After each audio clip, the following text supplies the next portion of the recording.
Ladies and gentlemen, good morning and welcome to this seminar here at the Norwegian Institute of International Affairs on how the Russian regime is preparing for a transition of power. I'm very happy to see that so many of you have found the way here to NUPI this morning, and also welcome to our online audience who's following this seminar through the online streaming. My name is Helge Blakkesrud, and I'm the head of the research group on Russia, Asia, and international trade here at the Norwegian Institute of International Affairs, and I will chair this morning's event. This spring, I was taking part in a panel at our sister institute in Finland, the Finnish Institute of International Affairs, in a panel on the prospects for Putin's fourth presidential term. As you know, this is, according to the Russian constitution, Putin's final period as president. And the question of a transition of power is thus an important question that there are a lot of speculations about, both in academia and in the media. The star of this panel was Ekaterina Schulmann, and I decided there and then that I wanted to continue this discussion and bring it here to Oslo. And luckily, Ekaterina accepted the invitation to come here today. Ekaterina Schulmann would be a household name for many of you here in the audience, but just briefly, she is working at the School of Public Policy at the institution with a somewhat unwieldy name, the Russian Academy of National Economy and Public Administration, RANEPA, or RANHIX in Russian. She's a prolific academic, but she has also taken seriously the task of bringing academic insights to the wider audience through her weekly program at Echo Moskwy, Russia's most influential radio station. And I'm very happy to welcome Ekaterina here. She will speak for 45 minutes, and I've told her that I will try to stop her after 45 minutes so that we'll also have plenty of time for Q&A. We will have another 45 minutes for Q&A. But you have not come here this morning to listen to me, so without further ado, I'd like to give the floor to Ekaterina. Please, welcome. Thank you very much. I was so enchanted with listening to descriptions of myself that I could just keep listening for some more time. I want to thank the organizers for inviting me to Oslo. I want to thank all of you for coming here this early morning to listen to this, well, I would say rather engaging academic and political topic. It's true that this seminar was conceived, the idea for this, when we were talking about the aftermath of Russian presidential elections in Finland this May. So we decided to continue on the theme of the next presidential term, its agenda, and the next stage. This next stage, which is the topic of topics in the minds of the Russian political elites, in the consciousness of the political system in general, and the pertinence of this topic is exaggerated by the fact that you can't possibly discuss this publicly if you are a member of the said political elite. So what we will try to do today, we will try to describe the constitutional framework which actually encapsulates the situation. So we'll try to formulate the problem, and if there is a problem of succession, of stability, of the transit of power as such, we will turn to the parallel cases in political regimes and systems that resemble the Russian systems more or less, and we will describe one by one the possible scenarios of the transit of power with their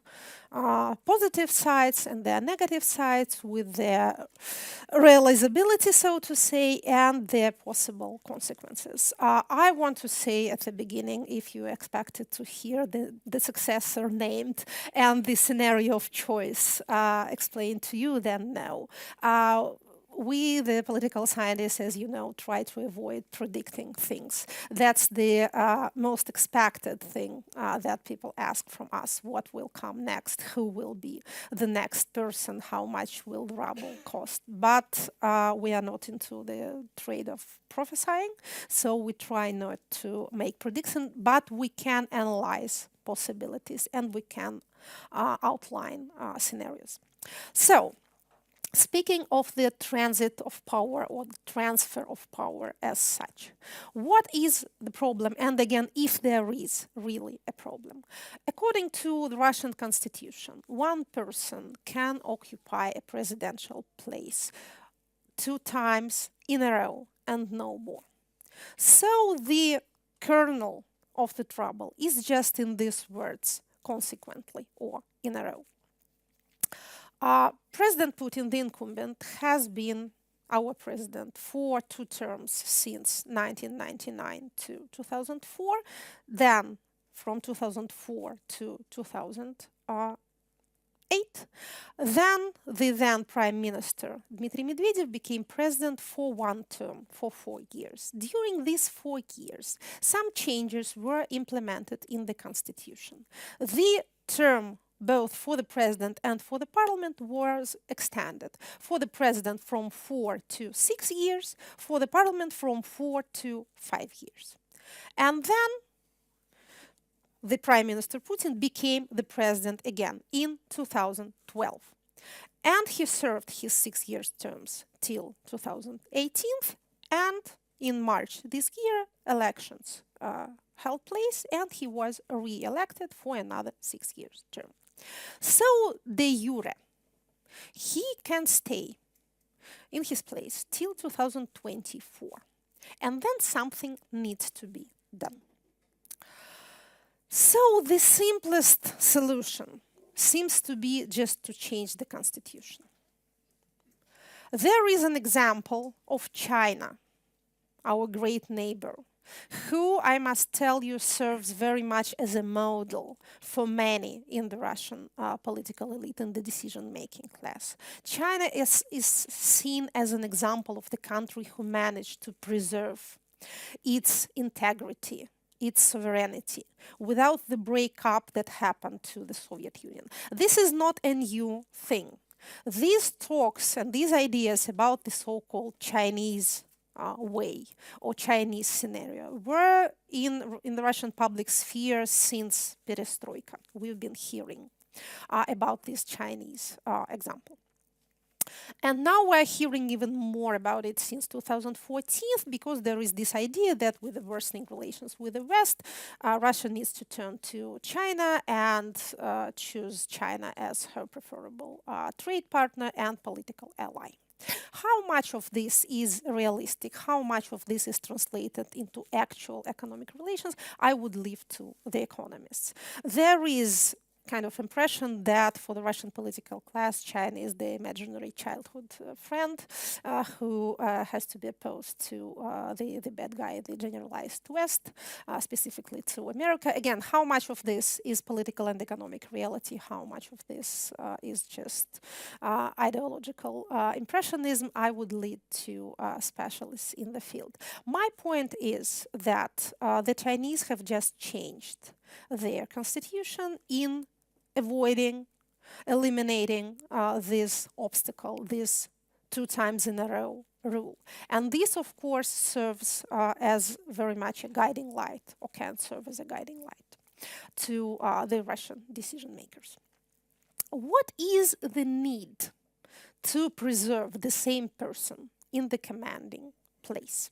How much the stability of the system is dependent on that person?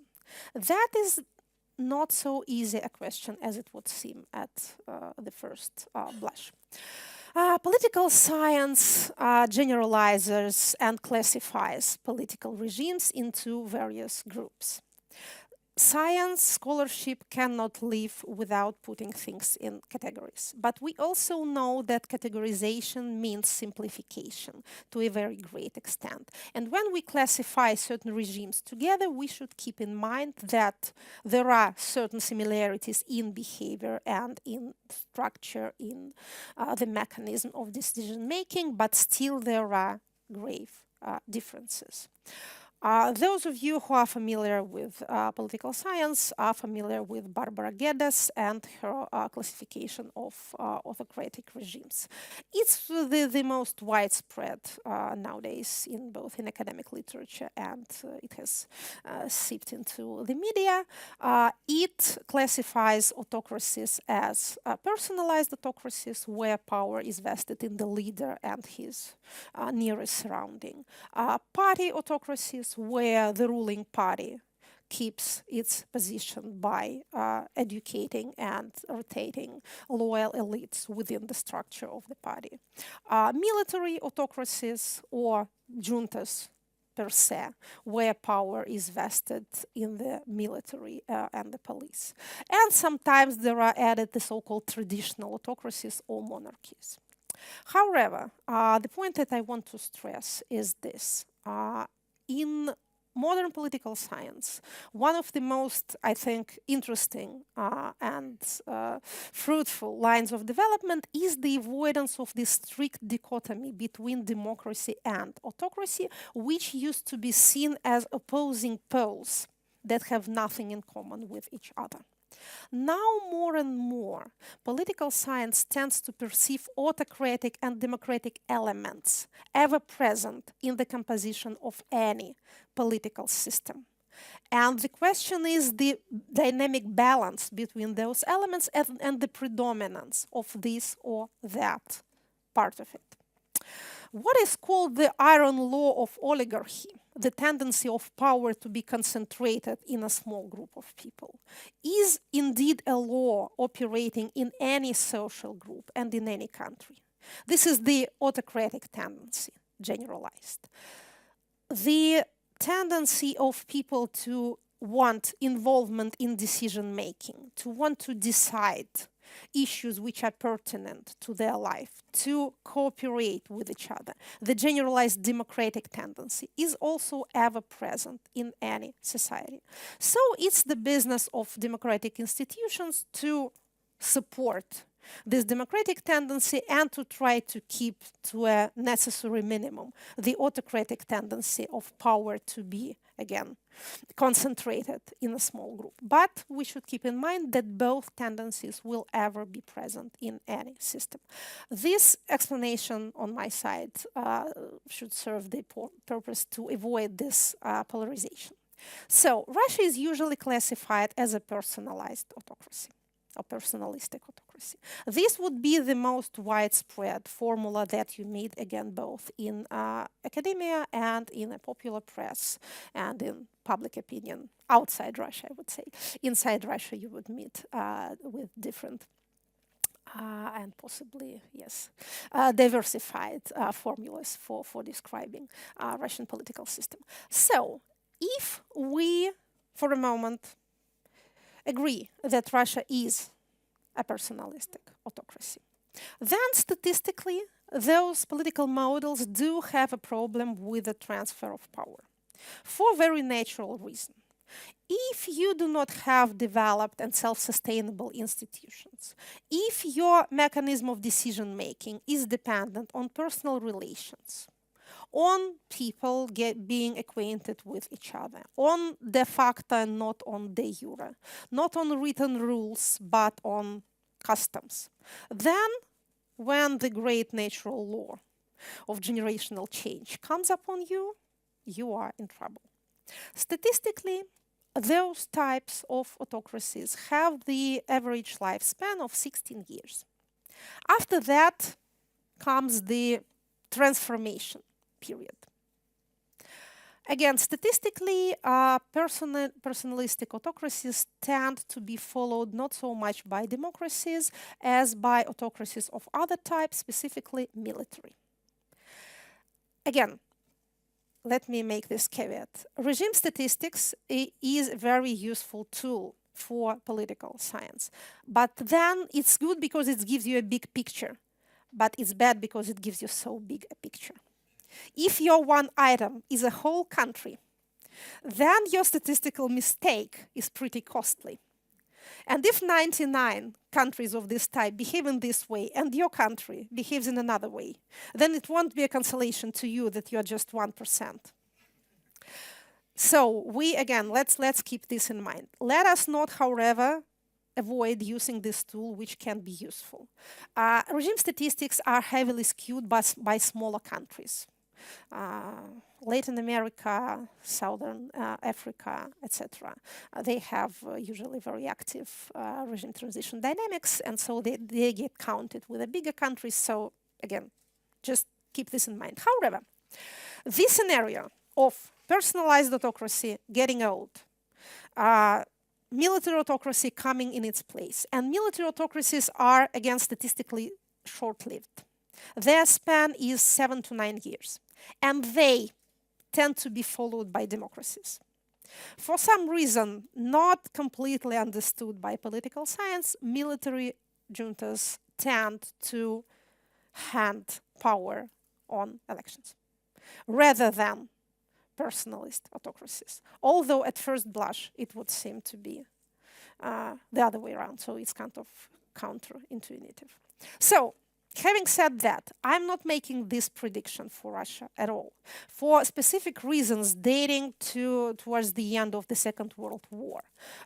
Army is not an independent political actor in the Russian political system. Again, we will not go into details right now, just take this as a fact. Secret services and law enforcement are political actors, but the army as such and the navy, not to this extent. So this scenario doesn't look, as of now, a realistic scenario for Russia. However, we should keep this in mind because it's so widespread in similar models. Now let us turn to the question whether Russia is a personalized autocracy. And if it is, then what are its peculiarities? In what is it different from other autocracies or semi-autocracies or hybrid regimes of this type? Russia does have democratic institutions and democratic mechanisms. If you read the Russian constitution, you'll find it a very soothing and pleasant reading. I do it from time to time myself. It's a very good document. Maybe it's better than we currently deserve. So we do have a constitution which may be termed democratic. Federal legislation has changed greatly especially since 2012, in terms of tightening regulations in the sphere which is called in English public law. We do not have a corresponding term in Russian, but all the legislation which concerns political freedoms, elections, political parties, the media, the NGOs, the rallies, has been considerably tightened. That was the work of the previous Duma, done during the first 2 years of its term. I specify this because there's an illusion that these changes in legislation, this building of repressive legislative framework has been the consequences of Crimean events and of the general anti-Western turn of 2014. That is not the fact. The framework was there by spring of 2014. It was rather the reaction to the mass protests of 2011-2012. So the federal legislation is, to some extent, in direct opposition to the constitution. However, we do have regular elections. We do have a multi-party system with some parties which are not United Russia Party actually sitting in the parliament, having a few mandates between them. We do have some alternative media outlets. This does not make Russia a full democracy. in terms of Freedom House or Economist Intelligence Union. I, for myself, do not very much like these competitions in democracy, this points system when you get added the point or lose the point year by year, because this, again, this is generalization and simplification on too great a scale for me. However, they do have their points, those democracy ratings. They try to paint, to mark a certain tendency.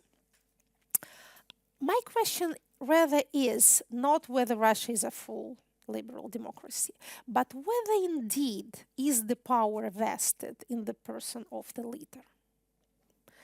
What we know about Russia as a political model, as a decision-making machine, is that it is extremely bureaucratized. Russia is a bureaucratic state.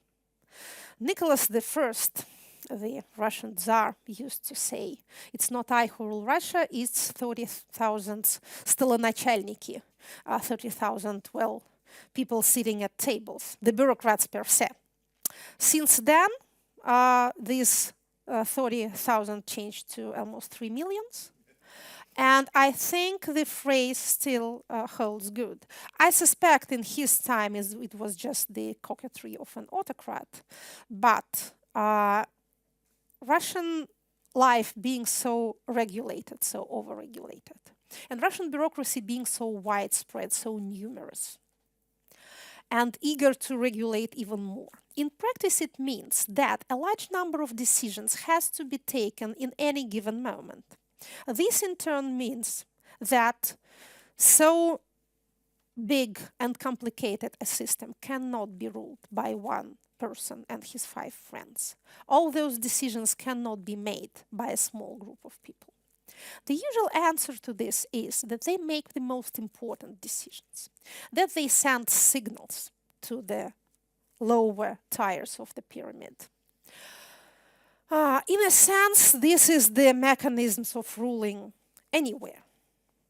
However, the point that I want to stress is that during recent years, we who watch the Russian decision-making model, the Russian decision-making mechanism in real time, we have seen this vertical of power, which even in the best of times was rather more of a propaganda picture than reality. We have seen this vertical of power, I would never say disintegrate, but suffer certain transformations. What are these transformations? The economic crisis, which started even before 2014 in the form of economic stagnation, this slower and then the almost zero economic growth, after 2014 led to the very concrete and tangible economic result, to the downward trend in people's real disposable incomes. When you say this, especially to foreign audiences, it doesn't produce much of an impression because Russia is habitually perceived as a poor country. So you think you have been poor, now you are as poor as you are used to. But for the people, what matters is not the objective level, but the trend, the tendency. Russians' real disposable incomes have been on the rise for 15 years. Let me make a pause here for this to sink in. It started with a tragically low level. It's still on a low level. We are predominantly a country of poor people, of low-paid employees, mostly. However, we had this upward trend, again, for 15 years, and then it went down. During the last year, there were some games around statistics. You may have heard, you may know that this State Statistical Committee is now under the Minister of Economic Development. Previously, it was an independent agency under the Prime Minister. So there were some shuffling and reshuffling of figures. However, with all this effort, I have not seen that they were able to make this level much below zero. So maybe we have seen a certain plateau in terms of people's incomes. So maybe when we count 2018 after it's over, we'll say that these incomes were not going down, but they were not. Certainly, they were not going up. The oil prices and the general prices of those resources which Russia is dependent on in its export also were, again, sometimes the prices were going down, sometimes they were staying still, sometimes they were going slightly up, but they have never reached the level of the previous rich oil years. What does this mean politically? It means that the system which is built on gathering resources and distributing resources among the elites and then diffusing it towards the people has a higher, a bigger problem with collecting these resources which it needs to distribute. It means more competition within the power machine. That's the biological law. Less resource base, more competition. It also means that the state of public opinion was bound gradually to change. I would not, again, go into details with the so-called public contract between the people and the state. You are making the economy better and we do not meddle in politics. I think this, again, is very much of a simplification. However, a certain idea that the country was going in the right direction and that the lives of people were getting better was the customary state of public opinion during the last 10, 12 years. When have we begun to see the changes? We have been seeing these changes since 2011. We have seen a certain state of public discontent which resulted in the mass protests of 2011-2012. Then it had no direct connection with the economy. Then it was rather the discontent of the urban classes who have felt themselves to be grown up enough and well-fed enough to remember that they have certain political rights.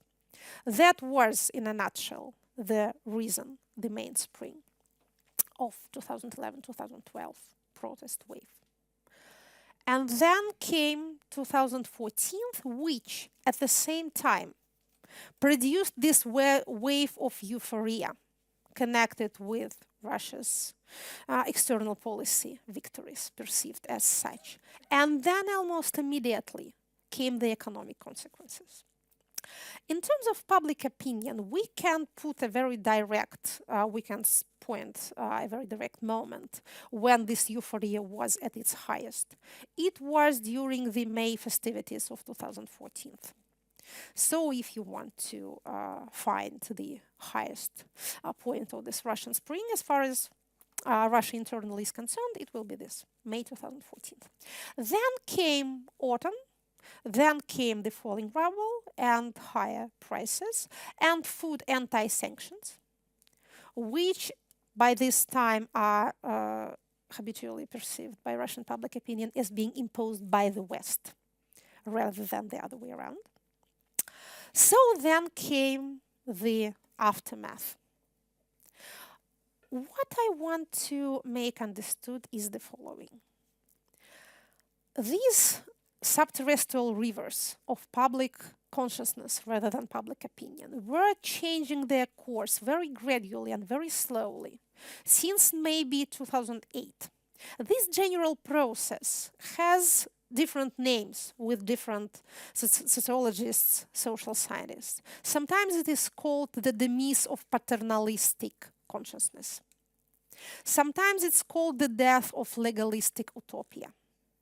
These are pretty names, more or less pretty, and again, more or less general. What the social scientists want to say is that it seems that in the minds of average Russian, there is a change in understanding the roles of the state and of the citizen, less expectations of state help and state patronage, some disappointment with the role of the state as a parent, which would be paternalistic idea as such.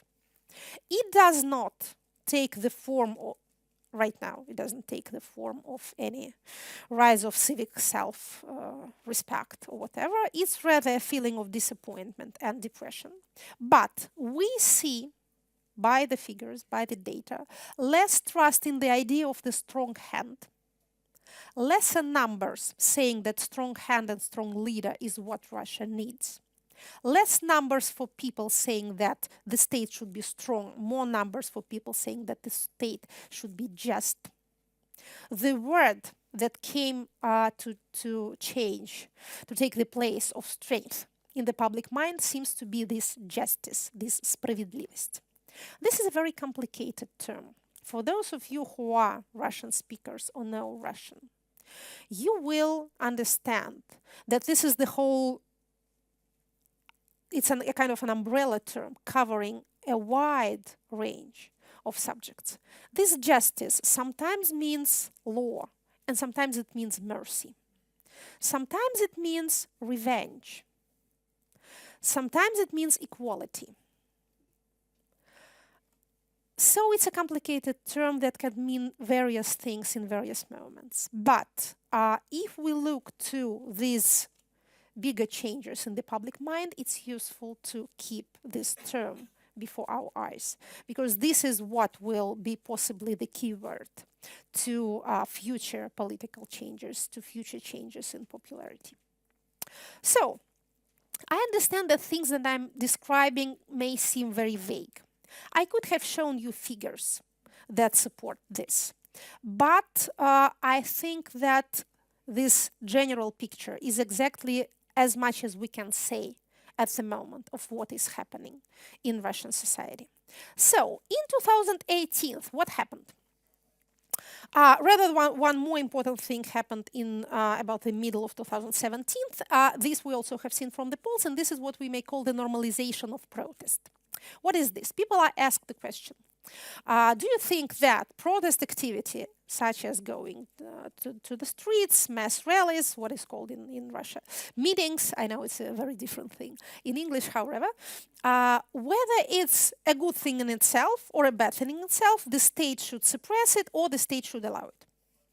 In the middle of 2017, we have seen that the general number of those who rather say that protest activity is normal and should not be suppressed overreached 50%. Again, this may not strike you as a very great victory of democratic understanding, but still, if you keep in mind that the threat of Maidan has been one of the chief tools of Russian state media in putting down any sort of oppositional activity, especially the activity that deals with people actually going out to the streets. The always repeated song was, do you want it to happen like it did in Ukraine? Is it this that you want? You don't, then stay at home. And it was pretty effective because, again, propaganda tends to be effective if you have a monopoly in the information sphere. That makes it kind of easy. And because revolutions have a bad rep for Russians for understandable reasons. So in 2017, we have seen that this specific tool that has been so effective has kind of stopped, I wouldn't say it stopped working, but its effectivity went below 50%. This is what I would call the normalization of protest. I think it's one of the things that Navalny did by going out to the streets so often, by building this regional chain of branches of his organization. I would not attribute this result to him specifically, but I would mention his contributing to this process. It doesn't mean, again, that Russians are particularly eager for a revolution, for a forceful regime change or something. But they think that, they predominantly tend to think, that protesting is not a threat to public safety, but a normal political activity. It's interesting also to see the polls dealing with patriotism and how people understand patriotism. So when you are presented with a range of answers like patriotism means being proud of your country, patriotism means defending your country no matter what, patriotism means doing something good for your country, and understanding what it needs, even if it means seeing and proclaiming its defects. Then the last option reached, I think, almost 70% this year. So people tend to understand patriotism as an active position, as something that involves actually doing something. So there is this need, this desire for involvement, this desire for political participation, which gets no answer from the political system as it is constructed now. So, after 2017 came 2018 and the famous and well-known retirement age reform. And then came the specific changes in personal ratings of the president, of the prime minister, of other political institutions, government, parliament, governors, etc. So there is this idea that it was the retirement age reform which did this to the sacred ratings. But again, if I've been successful in trying to explain what I'm trying to explain, you will understand that this is not the cause, but rather the accelerating factor in the trend which was much older than the announcement of the pension reform. So, we will not go into the figures specifically. I will just mention one fact from the polls, which I think is significant. Since 2014, the presidential rating, the rating of approval for the president, got disconnected from other sociological marks, from ratings of approval or disapproval for other political institutions or political leaders. It was sometimes called, it was named the symbolic value of the presidential rating. So you could not say from the answers that a person gave you on the question if you support or if you approve the current president, whether he or she will also support or approve the economic policy, the state of affairs in the social sphere, etc., etc. This happened in 2014 when the presidential rating skyrocketed. And there were actually three people who were connected with each other in terms of rating dynamics: the president, the minister of foreign affairs, and the defense minister. They, the three of them, went together. First, of course, the president, then at respectful distance, those two. They symbolized Russian successes in foreign policy. And so, in terms of popularity, they went together.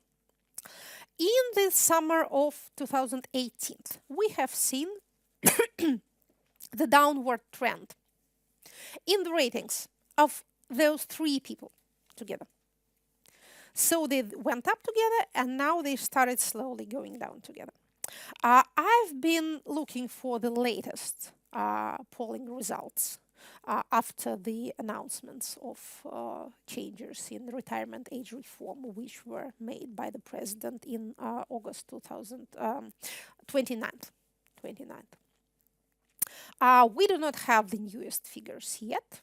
I suspect we'll see again some kind of plateau after this rather sharp downward turn in July and in the beginning of August. But again, we will see the dynamics. So, what does this all mean for the main subject of our conversation? What does it mean for the transfer of power? Again, to return to the beginning of our seminar, is there indeed a problem of this transit of power, or should we just change the constitution and leave things as they are eternally? If the goal of the system is stability, self-preservation, this seems to be the easiest way. In order to understand whether there is a problem or there is no problem, we should try to understand what is the role of the president for the political system. What does he do for them, for the ruling class, for the decision makers, for these groups of interests that constitute the Russian ruling class? What are these groups of interest, by the way? They are, again, mostly bureaucratic. They are directly or indirectly connected to the state. We have the bureaucracy per se, the civil servants. We have the armed bureaucracy, the secret services, the law enforcement. We have the army and the military-industrial complex, into which great amounts of money has been poured during the last, especially during the last 5 to 6 years. The peak of Russian military spending came in 2016, for those of you who follow the federal budget, and I would suggest that you do, because this is the lifeblood of Russian bureaucracy, and it's always useful to understand what they spend actual money on. So we had this peak, a very sharp peak in 2016. And then we had, again, a downward trend for 2017 and 2018. But still, even with these plans of lower military spending that we see in the budgetary project for the next 3 years, still we will not go lower than 2014. So we are still spending quite a lot of money on military. Then there is the economic bureaucracy, the state corporations, the state banks, the great state oligarchs of the present era. They will be the main beneficiaries of what is called the new May decree of the president, which is the great program of infrastructural spending delineated in a decree issued by the president almost immediately after the presidential elections of this year. Again, it entails great budgetary spending that will be directed to those who build roads, airports, bridges, etc., garbage burning facilities for the cities. And these will be these state oligarchs, the receivers of state contracts. Let us not forget this extremely influential and important group. Then there's the media bureaucracy, the propaganda machine, state television, and the great and unseen army of, well, I wouldn't directly say of internet bots, but however, this system of influencing the informational field, the social media and the internet as such. So, what does the president do for these people? What, to put it bluntly, what do they need him for? I would say that he plays 3 important roles. He does 3 extremely important functions, which so far no one is able to replace him in. First, he provides external legitimacy. He, again, in their opinion, what I'm going to delineate now is not some realistic picture or my opinion of the state of affairs. This is my attempt to reconstruct the world picture of those within the system of power. So, what does providing external legitimacy mean? It means that he represents the system outside Russia. They have this idea that they won't talk to us in the West. They will just bite our heads off. But he knows them. He's been in the trade for almost 20 years. He knows how to talk to them. He will protect our interests abroad.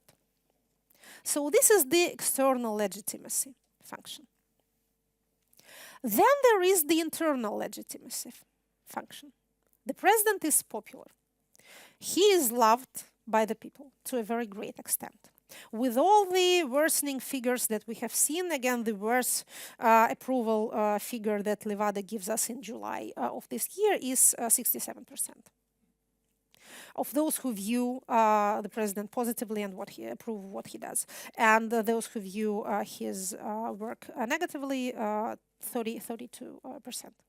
These are very great figures. And this is supposed to be a problem because they're so low.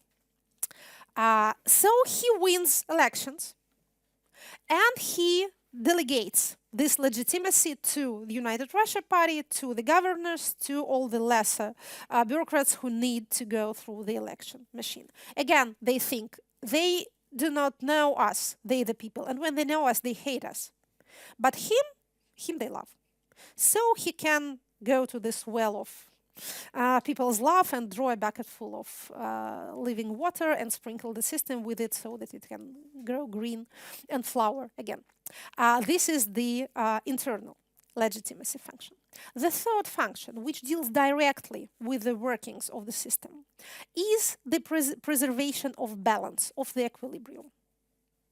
We have mentioned that shrinking resource base leads to higher competition. If you follow at all the Russian internal politics, you will know of the sharp and cruel internal wars between the clans, between the groups in power.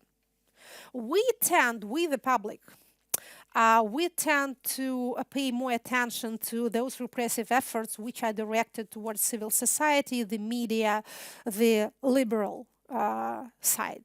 But things these guys do to each other is much worse than what they do to outsiders. The prison terms are higher for those members of, for example, Siloviki community who fall foul of the system of their competitors. People get killed in jails. A lot of things happen, which I would not darken this bright morning by describing. So the war is there, all right. The competition is sharp enough. The role of the leader is to keep a very precarious balance between those competing parties. And again, most of these groups are either completely or partly the law enforcement and the secret service groups, the armed bureaucracy, the military bureaucracy. So what does preserving the equilibrium mean in practice? It means that no group should win a war over all other groups and become the first among the first. Even there should not appear two groups who have defeated all the others and now stand against each other, because that would mean the same state of affairs, one step back or in front, depending how you count. So, if you know this, you will understand a lot of things that are happening. You will understand, for example, why there is going to be no Ministry of State Security created by merging FSB and FCO. And why, for example, the investigative committee will possibly remain in place and not be merged back with the General Prosecutor's Office. Because you need more groups, not less, in order to preserve the balance. You will also understand why there is such sharp, competition within the FSB, and why the FSB departments tend to eat each other. Because, of course, FSB is the strongest security service, and it's the most natural choice for this first among all the others. So in order to preserve this balance, internal competition has to be maintained. So these are those three functions. Again, if I'm correct in delineating them. So far, with each of these three functions, we have seen that the president has been successful in doing his job. We have also seen that in all of these three directions, there are, let's say, problems. With the external legitimacy, on this I would not delineate again because this is my topic. But you see that with all the talk of our great successes abroad, the sanction regime has not been going any lighter, but exactly the other way around. Relations has not gone any better. Personal meetings and even going to weddings doesn't seem to do anything very tangible. How far does this trouble the elites? I would not pretend to determine.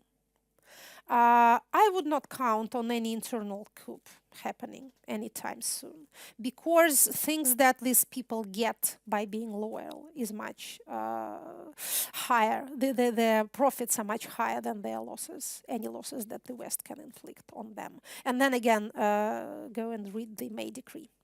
And you will read between the lines and even in the lines what the state has to offer if you remain part of the system.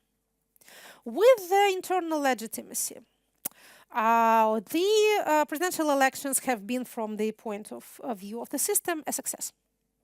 Turnout has been pretty high. The results were such as they should be.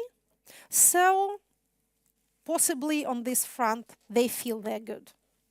However, these changes in public opinion that I've been trying to describe, and this very visible rating drop that I have also named, and which they pay much more attention to than I do, may be perceived as a kind of threat. Again, to put it simply, a less popular president will possibly have more trouble in naming his successor if he has an idea of naming a successor. In terms of preserving the balance, well, the balance is still there. This is what we, the political scientists, are watching with very great attention. If there will emerge this one group that will defeat all the others, this will mean that the system is changing. So far, so good. We have seen this under the carpet wars, but we have seen the basic principles of the system still in work. So, what are the possible models of this 2024 scenario? This is the last thing that I will say, because they are, well, they're pretty few. Again, we have the Chinese option. Just change the constitution and go on with it forever. An obstacle to this will be, first, this specific legalism of the system, which tends to preserve the constitutional framework. This is quite typical. Political models resembling Russia's very much tend to go the legal way. This is called the legalistic tendency of a certain type of autocracies. Again, if there is no problem with changing the constitution, it could have been changed years ago, 10 years ago. There were no more obstacles then than now. But it hasn't been done. The system prizes stability. It needs to keep a certain semblance of legality. It is afraid to touch the framework of a constitution. Doing longer term is one thing, but changing the basic rules seems like maybe too much. And then there's the natural generational change thing. About 2021, we will see various demographic tendencies coinciding in one moment of time. It's the beginning of social and working life of the more or less large generation born in early 20s. We had exactly 10 years of high birth rates, 2004, 2014. When these strata of young people begin to be students and workers and voters, we may see some changes in the political climate. And second, the generation which overwhelmingly occupies the higher tiers of Russian administrative pyramid is the generation born in the 50s. People aged 60 plus, 65 plus. They will begin to, well, get less active one by one. This again is a kind of thing that you cannot avoid, no matter how you try. The average age of this higher grade of Russian bureaucracy, the so-called A and B categories of civil servants, the top and the deputies, the second and the first and the second tier, the medium age is 64. And even with the new young governors coming in, the figure has not changed. So the median figure is still the same. It's still above 60. The median age of Russian citizen of today is 39, also not young. And the median Russian citizen is age 39 and it's a woman. 2 children, lives in a town, in a city, in a city apartment, drives a car, by the way. Her name is Yelena Smirnova. If you are curious to know, that's statistic. The most widespread Russian surname is Smirnov, actually, not Ivanov or Petrov. Petrov is quite a rare name, in fact, but Smirnov is the most widespread. So this is Yelena Smirnova, who is absolutely unrepresented on any level of administrative hierarchy or in the parliaments or in the regional authorities. And we have this 64-year-old male with the upbringing in military or law enforcement or security services, who is our typical, our average Russian top bureaucrat. So this is so far as the scenario number one, the simplest one, is concerned. Scenario number two is the successor scenario, trying to play the same trick as they did in 2008. Even possibly with the same person, why not? If it went good one time, then it can possibly go good the second time. What is the problem here? The problem is the following. At some point, and I suspect that will be some time around 2020, the system in its collective mind will begin to perceive that the power that was vested in the current president is untransferable to any single person. They will not agree on a successor that will be, again, vested with all the plenipotentiary power, which the current president, let's say, used to enjoy when the system was at its best, richest, and youngest. So they'll have to somehow divide those responsibilities. And this brings us to scenario number three. And that would be the empowerment of collective bodies, generally speaking. It may be the revival of the state council. We have such a structure. Now it's largely dormant. Or maybe empowering Security Council, which is an extremely influential body, even now. But it may be given some more public status. Or, who knows, maybe giving some additional authority to the parliament. Interesting things happen in the parliament. Interesting things happen in the account chamber. This is not the topic of our today's discussion, but this is my field of expertise and I'm watching it. And what is called in poetical language of political science the awakening of dormant institutions does show some signs there. A kind of a subplot to this scenario of empowering collective bodies will be, and this is, I understand that this is very much hypothetical, and if it comes to be realized, it will be a very risky scenario, but still. It's possible to reframe not the constitution of the Russian Federation, but the, for example, the union of Russian Federation with Belarus. And then, for example, elect a union president. Again, this now sounds like a scary fairy tale. But still, again, if I were you, I would watch the Belarusian direction. This is not my, again, not my field of competence at all. This is foreign affairs. So I'm not touching this in any great detail, but still I can perceive something moving in this line. So my last point is this. The system will try to use its collective brain in searching for the scenario that will ensure its survival. Again, the simplest path seems to be just let things go on as they are. In real life, there's quite a lot of time till 2024, but the system cannot live in the state of uncertainty till 2024. By 2021 at latest, by the next parliamentary elections, it has to understand what the next path, the next turn will be, or it will not be able to operate. So by the time the parliamentary elections will be held, there must be an understanding in the minds of the decision makers of the ruling bureaucracy as to what will happen next.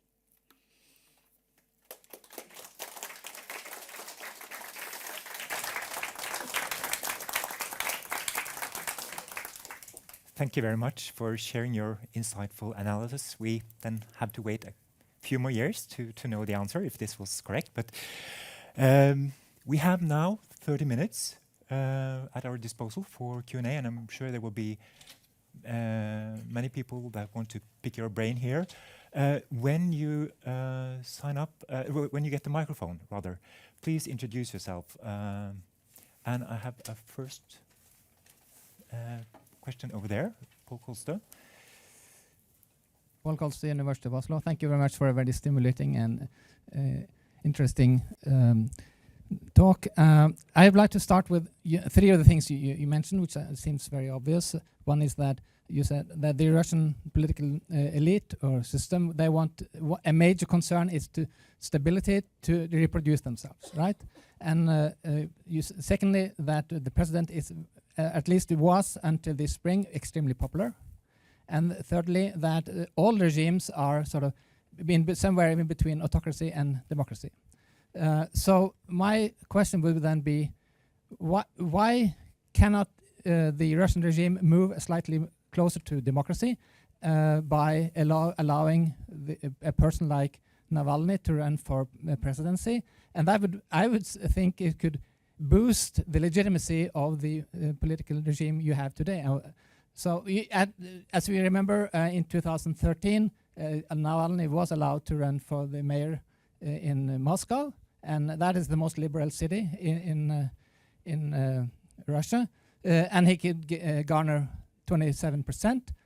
So if he was allowed to run in the presidential elections this year, he would definitely have less, and Putin could show that I can really survive also and in a democratic system, and that would boost his legitimacy internally and externally. So, but there's something which keeps them back from doing that. Why? Why? It's a good question. Yes, we have seen that the presidential elections were held according to the principle of non-admission. So there were no alternative candidates. Now that elections are passed, let's just put it frankly. It's what was called in Russia the Snow White and the Seven Dwarfs scenario. And now we see that, again, meaning no offense to other respected candidates, but still. Now we see the same scenario repeated on the mayoral elections in Moscow. I was rather suspecting this will be the case, that no oppositional candidates will be registered at all. And this is exactly what happened. Why does the system behave in this way? Maybe they have different ideas of their own popularity than we have, according to the data we possess. Maybe when you keep growing, you become kind of risk averse. And so you do not put yourself in jeopardy when you can help it. So the idea may be that they do not need this boost in legitimacy. Rather, they would not risk giving a legitimate outlet to the opposition.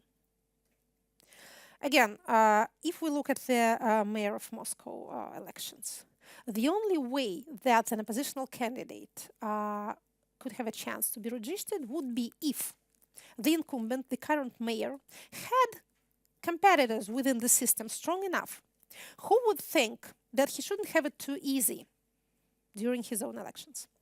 But then the collective mind of the system decided that safety is more important, that we need to pass this barrier as quickly and as quietly as we can without taking the risks. And about the democratization scenario that you mentioned, by the way, the empowering of collective bodies idea that I have mentioned will in practice lead to less monopolization within the political system and to more voices being heard and more outlets for involvement being created. So in reality, this will lead to such results, not immediately, but in the, middle-term perspective. Okay, we have the next question over here. Microphone is on its way. Good morning, Henrik Seip, Equinor. We used to be called Statoil until May. I have two questions after your excellent presentation. One is, are you confident that the transition of power post-Putin would be peaceful and orderly, or might we see upheaval? Second question, I would like to draw a brief comparison to Kazakhstan, where, as you know, there has been constitutional change which would allow for current President Nazarbayev to be the supreme leader of the country in his capacity as chairman of the Security Council, whereas somebody else could in due course be elected president. People have speculated whether this is something to emulate for Russia, and I would like to hear your opinion on that one. Thank you very much. Thank you. About peaceful or non-peaceful transition. As of now, at this moment, we see by all sociological indicators low levels of aggression in the Russian society. This tolerance towards dissent, the tolerance towards protests, does not mean any desire for violent upheavals. We have quite good figures on violent crime. Violent crime has been going down for the last 8 years. We have lower alcohol consumption in Russia, the single best thing which is happening to Russian society right now. And this corresponds to all the other indicators, from traffic accidents to domestic violence. We have polls and scholarly investigation of values of the new generation, of the younger generation, and they are all very much against aggression. You may call it passivity, you may call it conformity or whatever, but we are an aging society with predominantly female population. The older the demographic strata, the more women are there. So again, as of now, it doesn't look probable that there will appear some violent movement. However, demography influences political processes but doesn't determine them. If that were the case, societies with similar demographic pyramids would behave in the same way, but this is not so. Ukraine is a very natural comparison. Ukrainian demographic pyramid is slightly more rounded than the Russian one. They have not sustained such heavy losses during the Second World War, although they did their own fair share. But still, if you look at those two pyramids, you'll see, smaller youth groups in Russia, less males, more females, etc.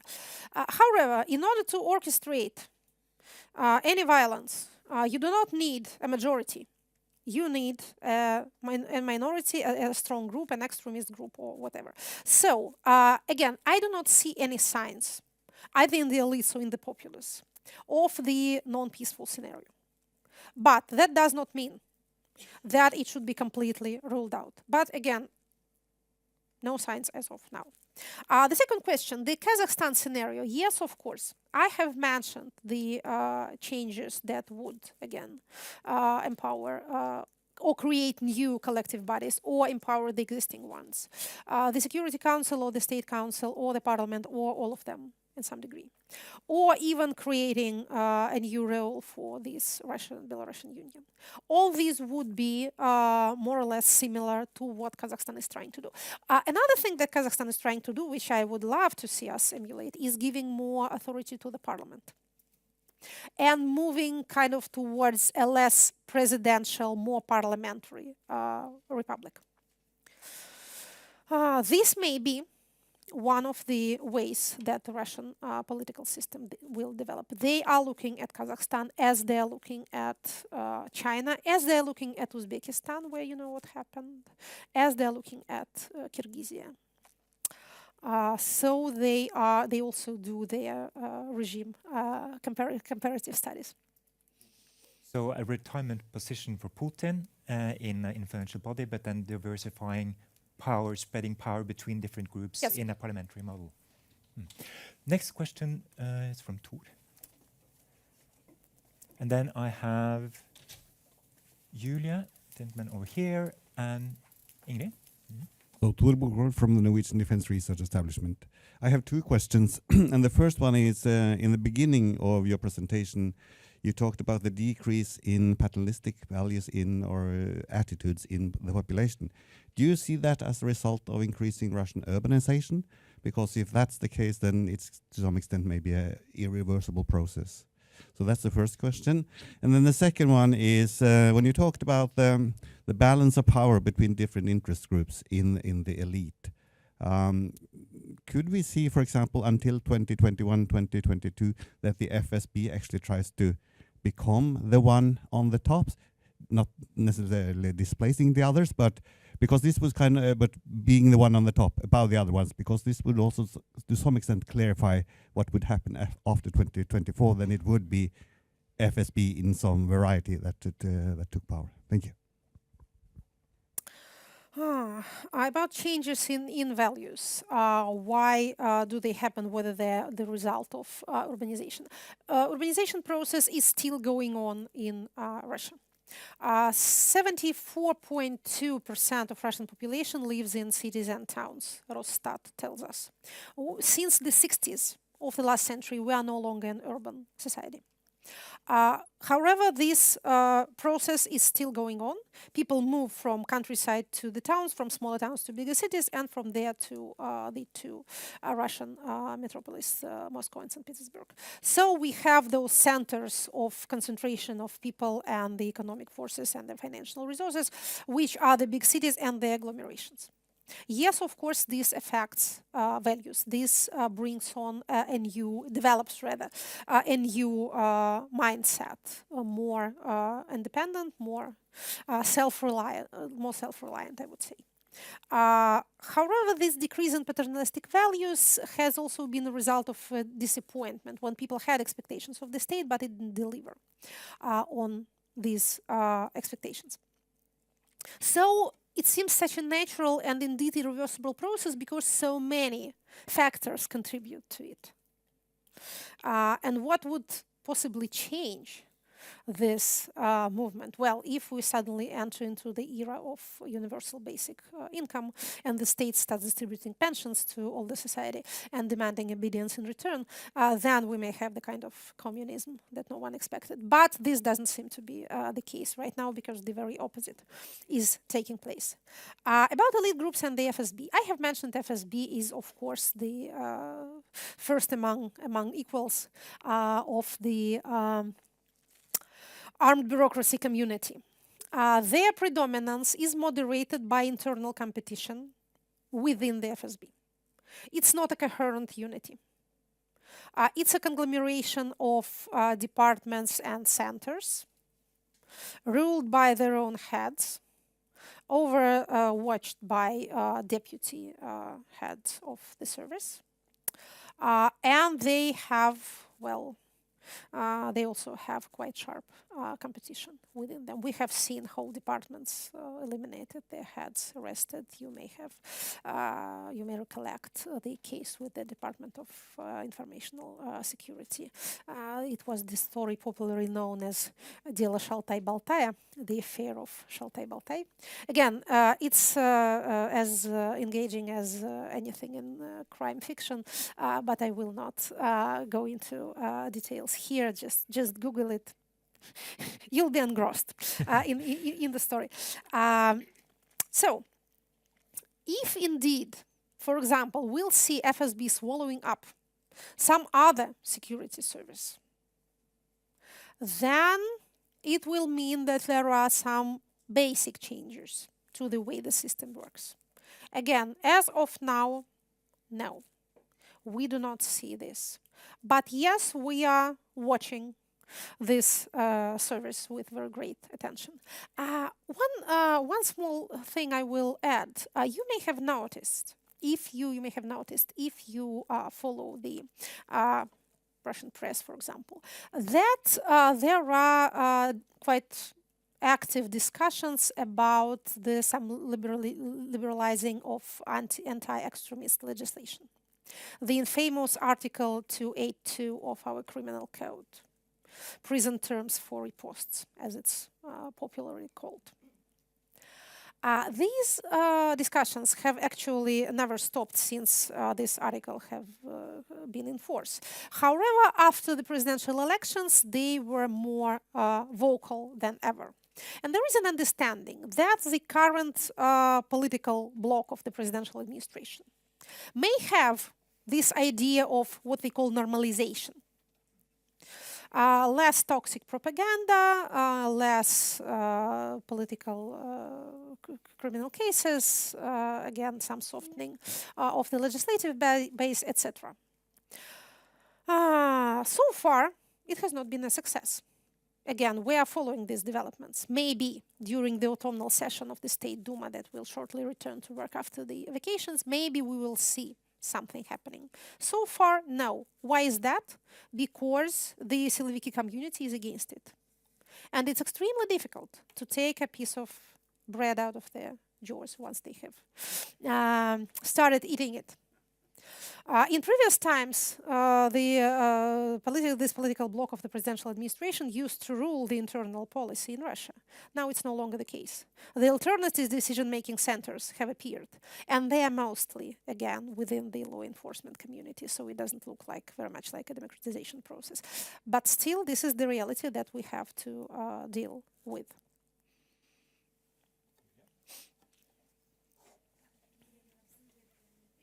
I don't think it's on. In? No, It now should it's be on. Yes. Okay, I'll start again.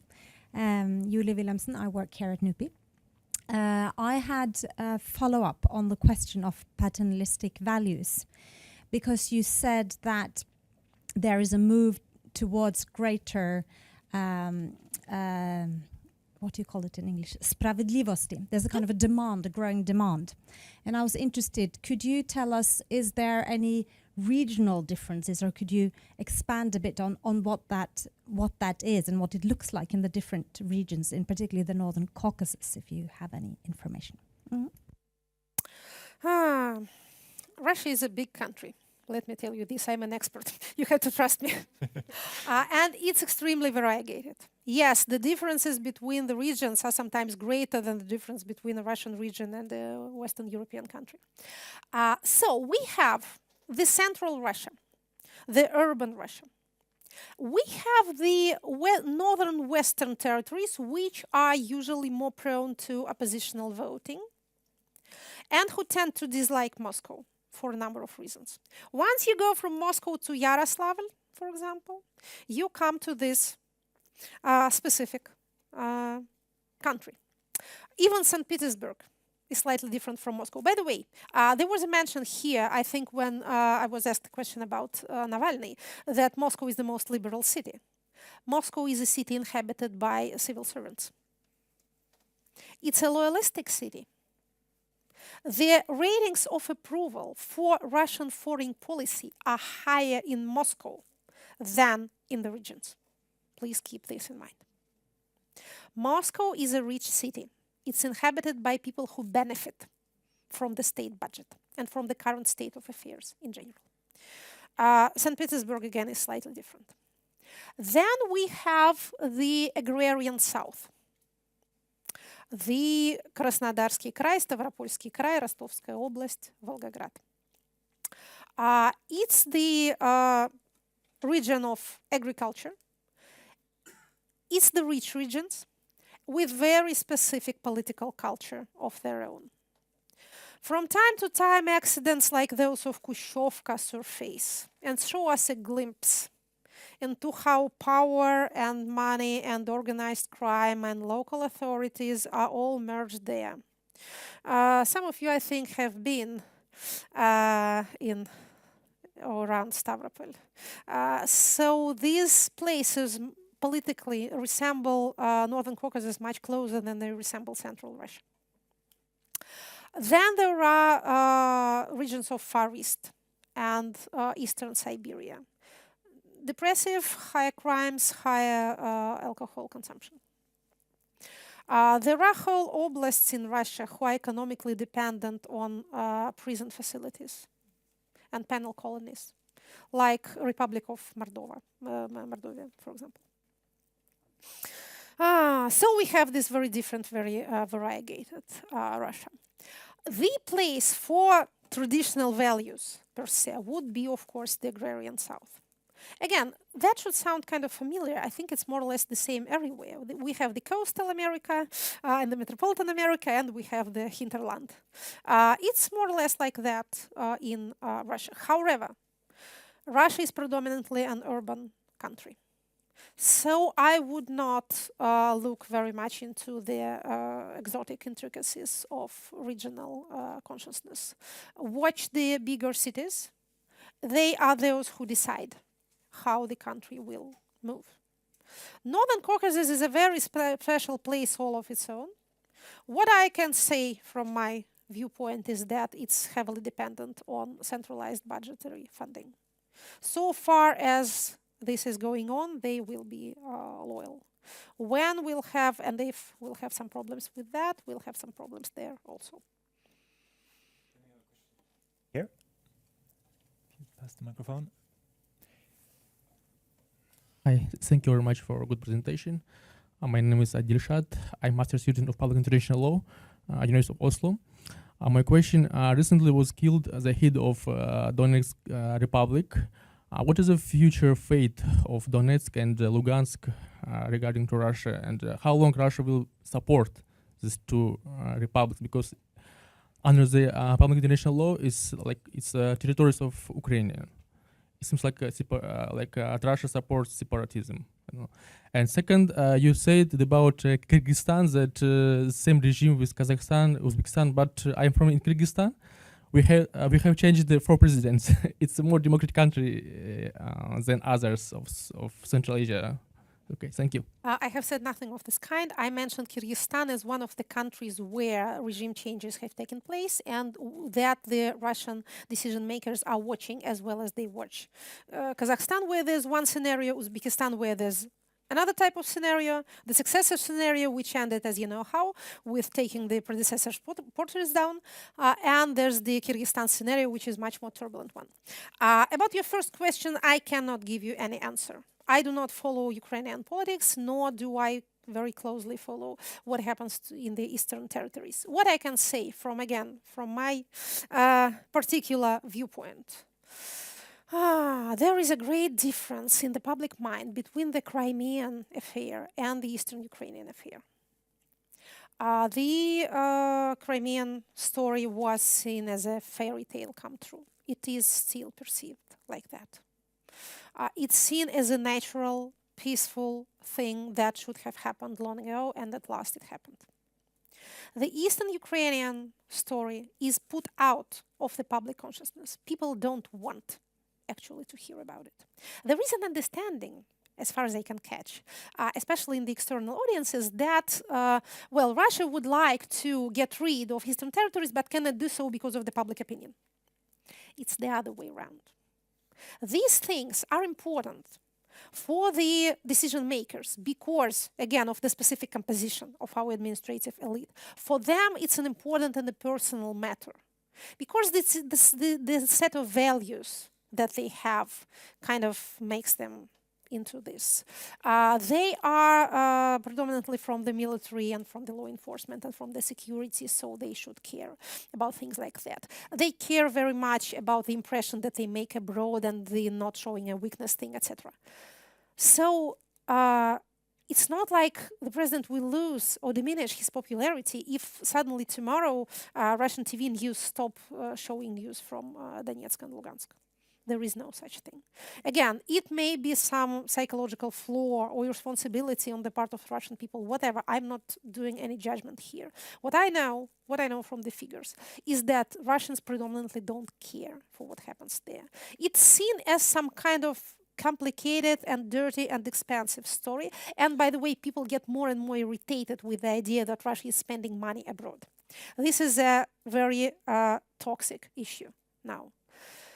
They say, and we see it from focus groups, we are feeding the Syria like we used to feed Cuba during Soviet times. They are all getting fat on our money, and we are sending money there and there. Sometimes they even say that Crimea cost a lot of money, and now we have to do this pension reform thing. Again, this is all focus groups. It's not the taxi driver that told me that. I do not talk to taxi drivers on political matters. So this is the only thing that I can say about the subject. I have 2 more names on my list, so I suggest that we take both of those questions. Oh, you got the microphone already, and then you skipped Ingrid, but we'll go back to her after. So, Gunnar, please. Okay, thank you.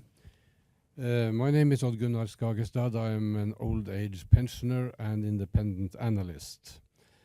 And the former Madam diplomat. Schulmann, I noticed your very eloquent formulation at the outset that we political scientists tend to avoid making predictions.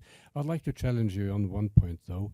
It's about the economic situation, economic development. You described the stagnation in the Russian economy, the stagnation, no economic growth during the past 4 or 5 years, I suppose, something like that.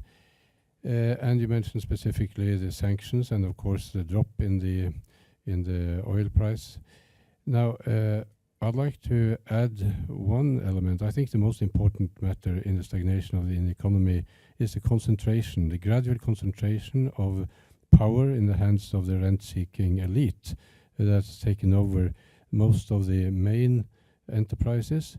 You can call them Mr. Putin's new oligarchs, if you want to, and which has been an obstacle to value creation, an obstacle to productivity. I wonder how you see this as a driver in the political conditions that may influence the succession issue.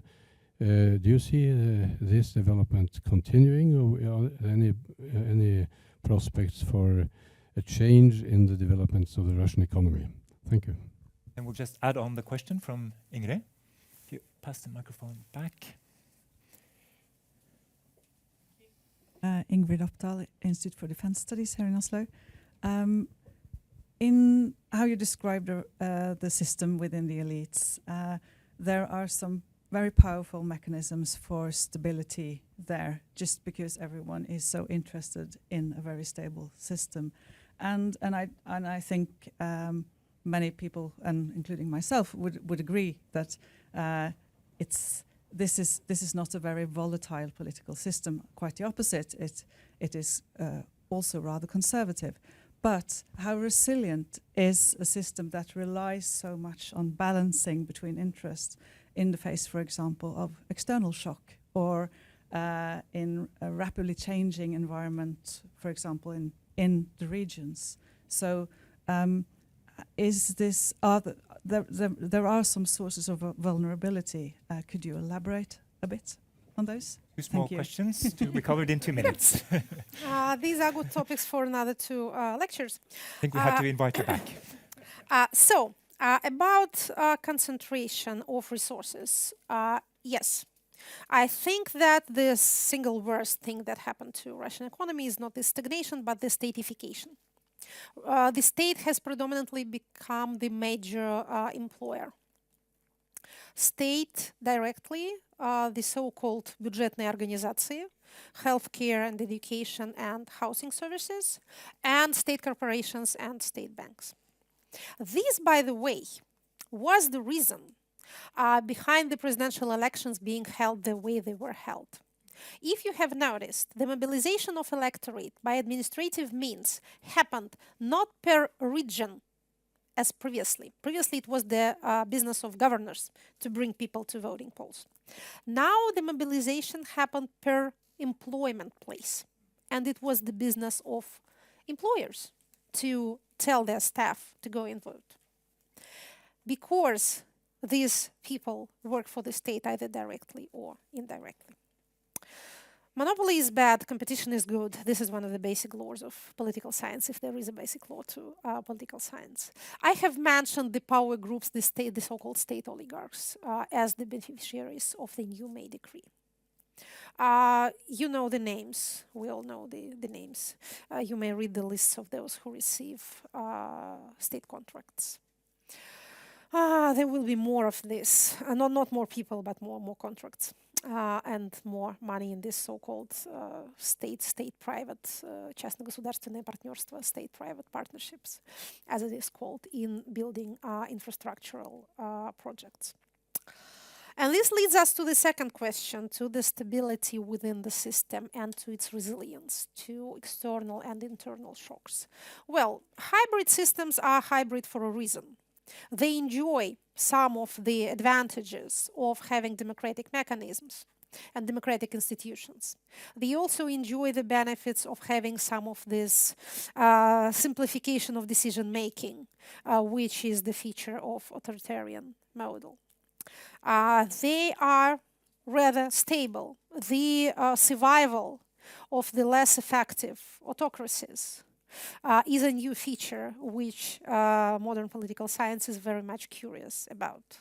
Well, there are some extreme cases like this, the one of Venezuela, which is the political regime with not just zero, I would say negative effectivity, one of the least workable political systems in the world, and still they manage to keep the power.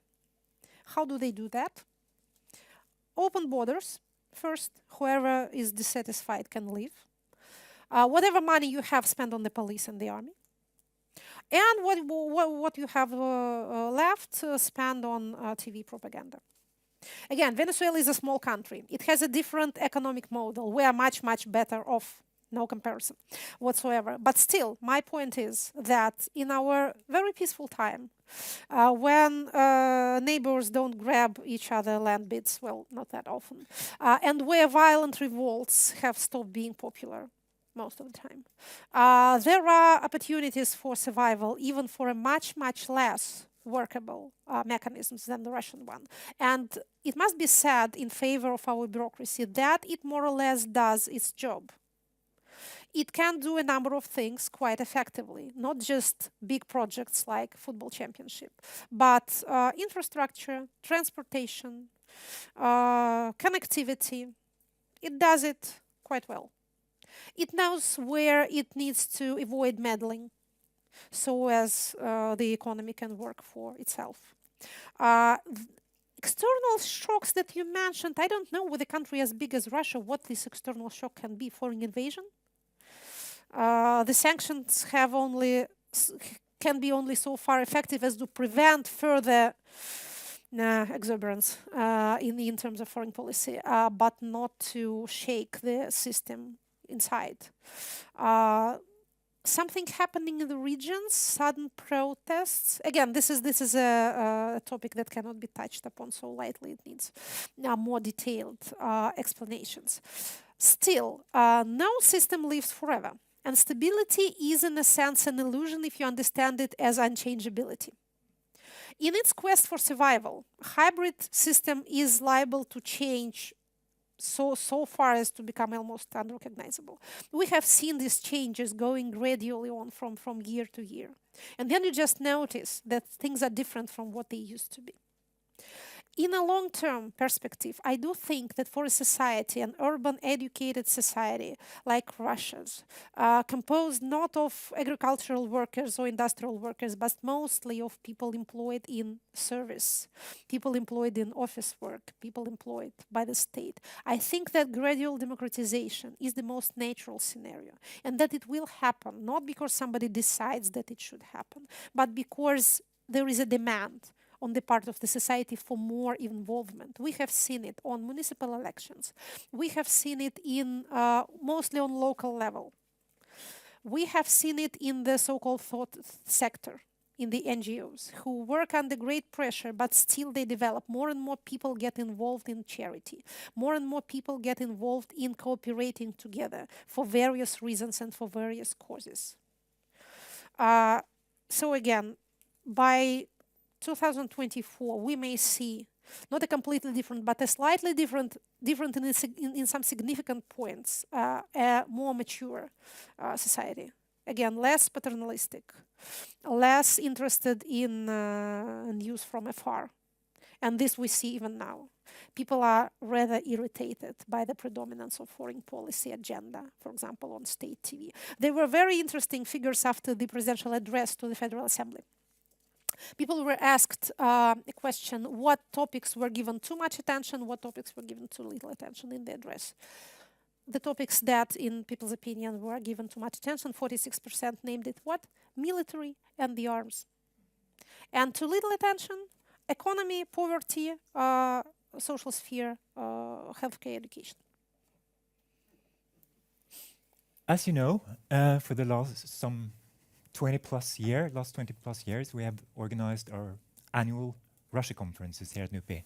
And I would like to remind you all that on the 14th of September, we will have this year's annual Russia conference. Topic is going to be Russia and the Arctic. But I was going through my notes the other day, and I discovered that in 2006, we had called our annual Russia conference towards a post-Putin Russia. 12 years on, we're still talking about the same issues, but I'm very happy that you had the time and opportunity to come here to Oslo and I think I tried to enlighten us. avoid personalities and Yes, mentioning yes, names. yes. We need rather to pay attention to institutions I and think you groups had than to provided persons. us with some very important nuances to our sometimes being too preoccupied with the person and not with the institutions surrounding them, and some very good nuances. So thank you so much Thank you. for sharing your insights. Thank you.